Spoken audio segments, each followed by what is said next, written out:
Dans cette vidéo, tu vas apprendre des mots qui parlent du corps. Tous ces mots vont ensuite t'aider à comprendre l'histoire avec les abeilles et la souris. Tu vois un homme de face et de dos. Tu vois ses pieds,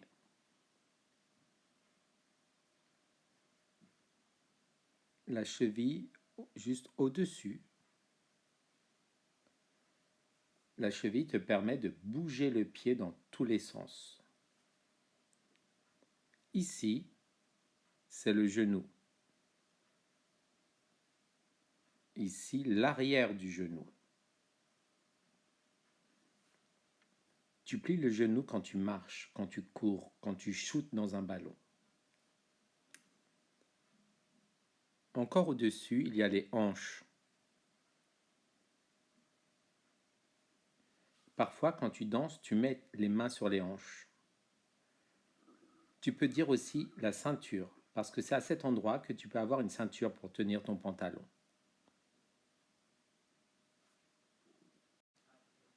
Voici une peinture de Jean-Étienne Lyotard. Il s'est peint lui-même avec un bonnet rouge sur la tête. Je ne sais pas si tu aimes ce tableau. Moi, je le trouve charmant, ce qui veut dire joli. J'aime ces couleurs, ce rouge, ce bleu. Par contre, le peintre n'est pas très souriant. Il a l'air contrarié. Il y a quelque chose qui a l'air de l'embêter, et il y pense. Sur ce tableau, tu peux voir sa bouche, son nez, ses yeux. Au-dessus de ses yeux, il y a ses sourcils.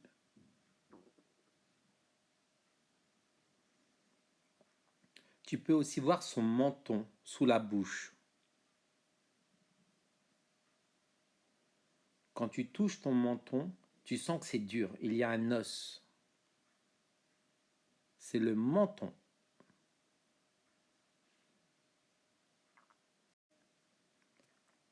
Là, tu as deux flèches qui te montrent les deux oreilles. Tes oreilles te servent à entendre. Parfois, quand il y a un bruit très fort, on dit que c'est un bruit assourdissant. C'est un bruit tellement fort qu'il est désagréable et qu'il rend presque sourd. Un bruit assourdissant. Par exemple, s'il y a beaucoup d'abeilles à côté de toi qui font bzzz très très fort, des abeilles qui bourdonnent, tu peux dire que le bourdonnement des abeilles est assourdissant. Regarde, quelqu'un a mis ses pieds dans la boue. Il a les pieds tout sales, pleins de boue. Tu as déjà mis, toi, des pieds dans la boue? Ici, la personne a même enfoncé un pied dans la boue. On ne voit même plus son pied là devant. Il est complètement dans la boue.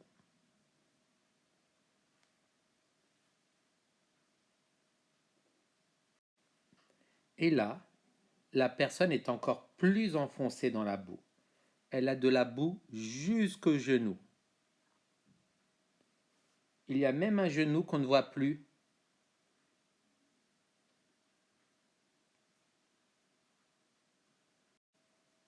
Maintenant, il y a quelqu'un enfoncé dans la boue jusqu'à la ceinture. On ne voit plus du tout ses jambes.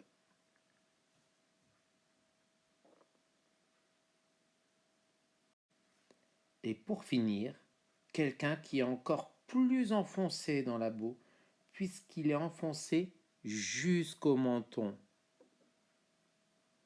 La boue touche presque son menton et tout son corps est déjà dans la boue.